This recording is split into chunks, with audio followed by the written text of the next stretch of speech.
Greetings, halo wine lovers berbahasa Indonesia dimanapun Anda berada. Selamat datang kembali ke kanal Mr. Wine, sebuah kanal yang memberikan informasi, apresiasi dan review seputar wine. Kali ini saya akan memberikan review tentang red wine Tempranillo dari Spanyol. Tetapi sebelum saya masuk pada review itu, tolong dukung kanal saya dengan memberikan subscribe, like, komen, dan share. Anda juga bisa membunyikan lonceng Anda sehingga Anda tidak akan ketinggalan pada video-video terbaru dari kanal saya. Seperti yang saya katakan tadi, bahwa saya akan memberikan review pada wine, old world wine dari Spanyol yang ada di hadapan kita sekarang. Biasanya old world wine tidak akan memberikan banyak informasi yang tertera pada label di botol mereka, karena mereka mengasumsi produk-produk mereka sudah cukup dikenal dan mereka tidak perlu untuk mencantumkannya. Berbeda dengan wine dari New World, biasanya mereka akan memberikan keterangan yang sedemikian lengkap pada label pada botol mereka. Tapi uniknya kali ini saya mendapatkan wine old world yang mana ada begitu banyak informasi yang cukup detail yang tertera pada label di botol ini. Misalnya di sini ditulis dari brand mereka, kemudian plantationnya, winery, vintage, bahkan sampai kadar kemanisan serta aging prosesnya juga tercantum di sini. Maka untuk lebih jelasnya lagi, mari kita lihat satu persatu. Di sini ini adalah wine dari Spanyol dengan jenis grape Tempranillo, ya, jadi kita ucapkannya seperti ini, Tempranillo, dan ini berasal dari plantation yang disebut Valdepeñas atau dalam bahasa Inggris disebut the Valley of Rock. Dan winery yang memproduksi wine ini adalah Felix Solis, vintage-nya 2017. Dan brandnya adalah Vino Albali. Kita akan menggali sedikit tentang Tempranillo. Saya cukup beruntung bahwa kali ini kita bisa membahas tentang Tempranillo. Mengapa beruntung? Karena Tempranillo adalah wine yang paling populer di Spanyol. Jadi hampir di seluruh Spanyol kita mudah sekali untuk mendapatkan jenis wine Tempranillo. Jadi ini adalah jenis grape nomor 1 di Spanyol. Ini juga cukup terkenal di dunia karena dia menempati posisi nomor 3 sebagai wine yang paling populer di dunia. Nomor 1 itu Cabernet Sauvignon, nomor 2 itu Merlot, dan Tempranillo berada pada posisi nomor 3.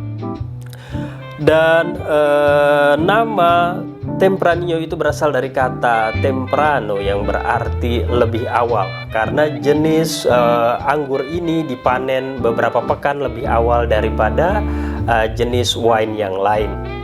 Seperti kita ketahui bahwa Spanyol memiliki begitu banyak perkebunan anggur. Kita bisa lihat di sini area di mana perkebunan dan region yang memproduksi wine itu berada.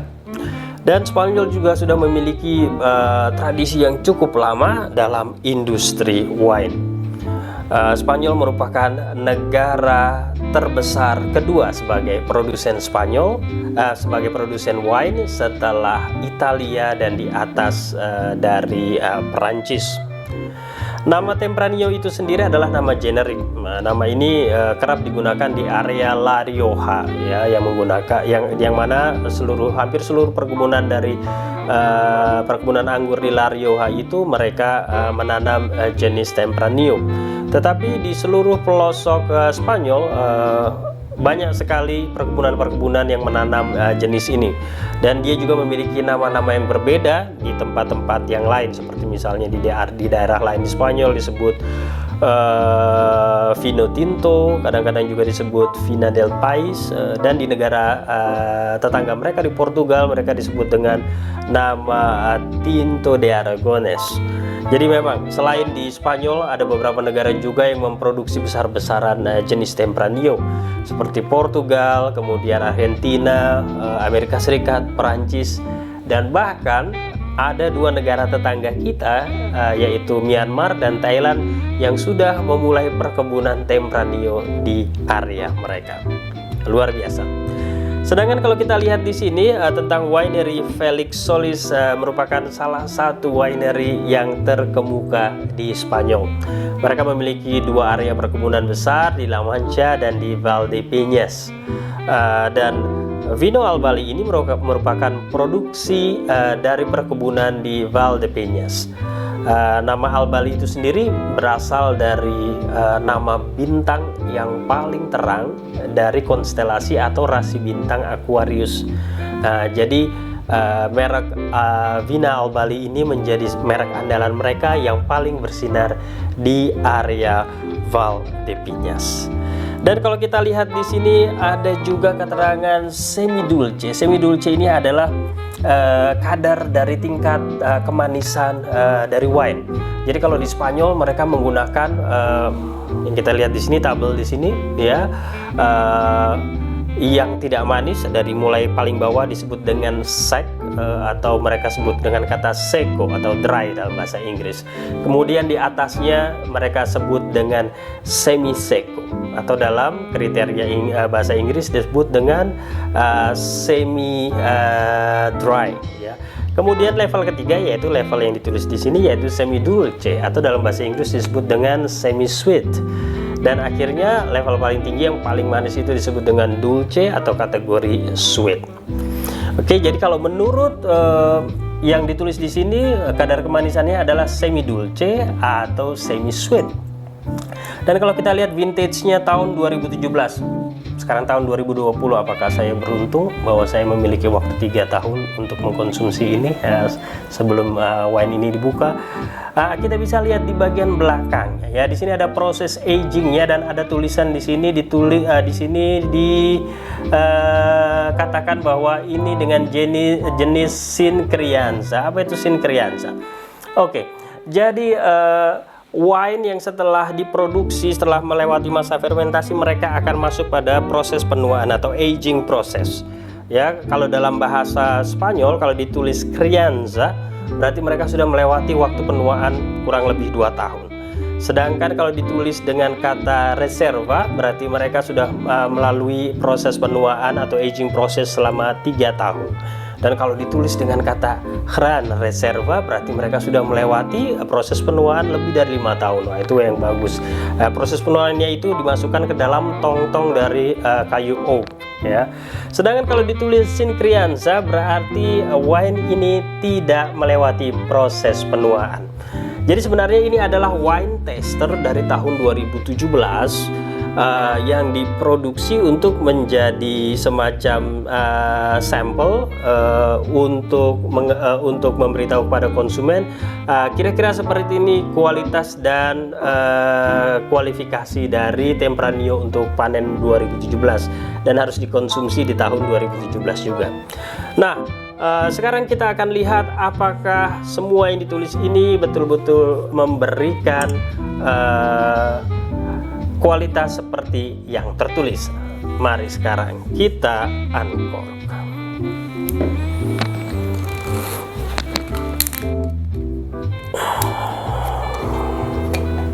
Oke.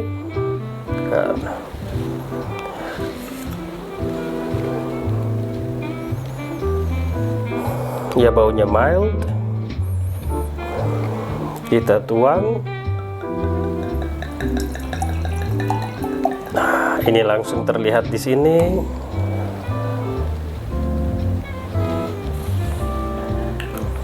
Saya akan bangunkan wine-nya. Ini secara kasat mata kita langsung bisa melihat bahwa wine ini disebut juga sebagai wine yang light body atau encer, tingkat keencerannya rendah ya.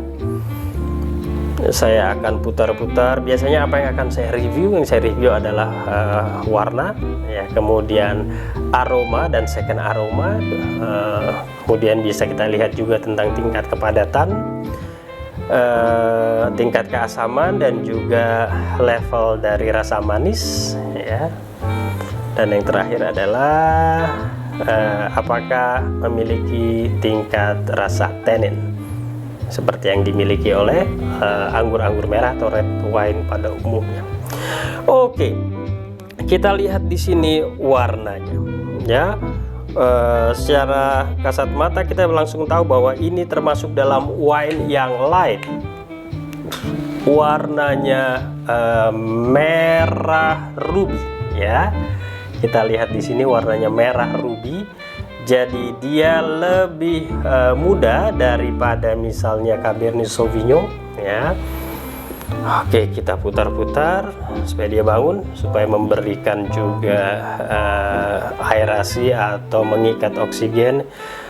Ini akan membantu untuk memberikan ide atau karakteristik dari second aroma.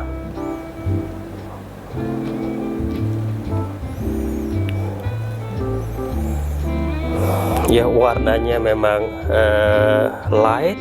Begitu juga dengan aromanya cukup mild,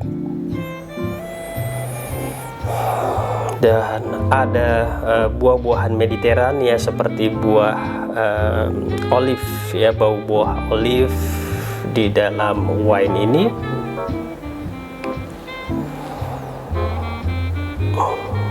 Jadi ini adalah light bodied wine dengan aroma yang sangat mild.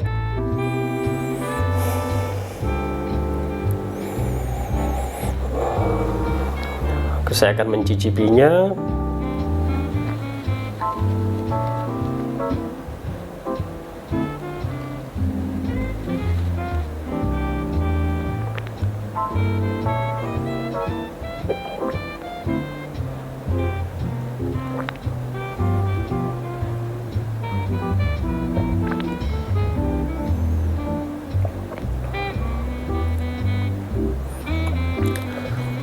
Luar biasa, ini betul-betul mild,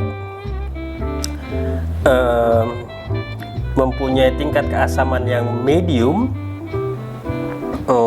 dan saya sedikit kurang setuju kalau dikatakan dengan semi dulce. Kalau menurut lidah saya ini masih dalam posisi antara semi sek dan semi dulce, semi sek dan semi sweet ya. Jadi di antaranya itu. Jadi ada di tengah-tengah rasanya, antara range antara sek dan sweetnya itu dia ada di tengah-tengah. Dan dia mempunyai juga rasa tannin. Jadi dia juga mungkin pernah dimasukkan dalam proses oak barrel, namun tidak lama.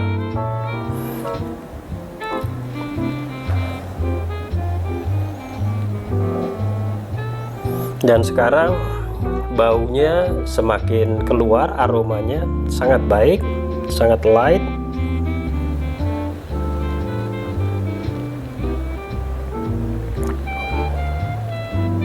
Dan kita bisa merasakan juga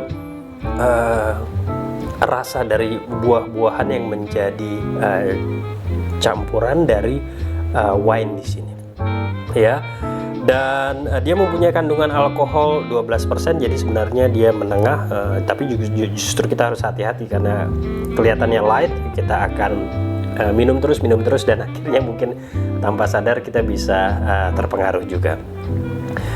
Oke, ini minuman yang sangat baik dikombinasi dengan olahan daging merah ya. Kita mungkin suka seperti sosis atau barbecue, steak, ini sangat baik. Dan kalau saya ingat daging rasa daging kalkun, white meat, daging kalkun yang sedikit kasar ini sangat cocok dipadukan dengan wine ini, karena wine ini juga memiliki karakteristik yang mild. Dari kriteria yang sudah saya dapatkan, saya cukup puas dengan apa yang saya dapatkan pada karakteristik wine Tempranillo ini. Dan kalau saya harus memberikan skor dengan tabel yang biasa saya gunakan di sini, ini saya kategorikan sebagai wine yang sangat baik. Dan saya memberikan nilai 85 untuk wine ini. Sebuah pengalaman yang baik untuk mencicipi Old World Wine. Kita bisa mulai dari mencicipi Vina Albali Tempranillo. Bravo. Oke, itu saja yang bisa saya sampaikan untuk review saya kali ini, dan saya selalu ingin mengingatkan bahwa mereka yang belum berusia 21 tahun dan juga untuk wanita yang sedang hamil untuk tidak mengkonsumsi minuman beralkohol, dan bagi mereka yang sudah mengkonsumsi minuman ini atau minuman beralkohol untuk tidak mengendarai kendaraan. Terima kasih.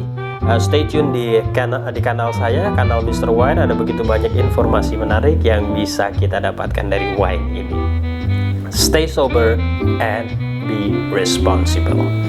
Cheers.